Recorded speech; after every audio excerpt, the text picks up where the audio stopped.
था जिसका नाम था हरिपुर।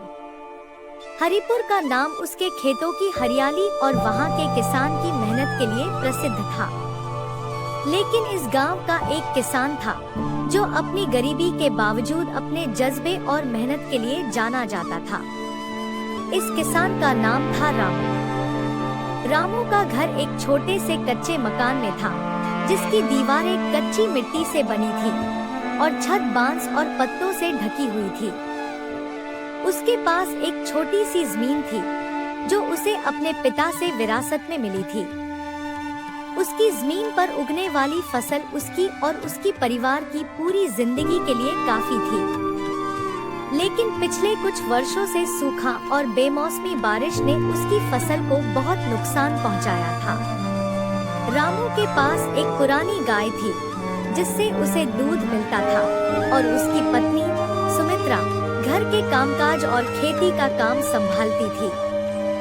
उनके 2 बच्चे थे, रिंकू और सुमन, जो अभी छोटे थे।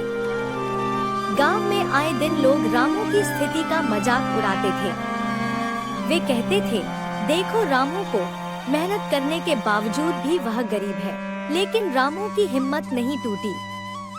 वह जानता था कि मेहनत का फल मीठा होता है और एक दिन उसकी मेहनत जरूर रंग लाएगी। एक दिन गांव में एक बड़े व्यापारी ने आकर घोषणा की कि वह गांव के किसानों से अच्छे दाम पर अनाज खरीदना चाहता है। यह खबर सुनकर हर किसान खुश हो गया। रामू भी उम्मीद से भर गया कि शायद अब उसकी गरीबी दूर हो जाएगी। उसने अपनी पूरी ताकत लगाकर फसल को संभालने की कोशिश की। फसल के मौसम में जब उसके खेत हरे भरे हो गए तो वह अपने अनाज को व्यापारी के पास ले गया। व्यापारी ने अनाज की गुणवत्ता की जांच की और उसकी कीमत तय की। रामू ने सोचा कि इस बार उसे अच्छा दाम मिलेगा और वह अपने परिवार के लिए खुशियों की सौगात ला सकेगा। लेकिन व्यापारी ने उसे बताया कि अनाज की गुणवत्ता मानक के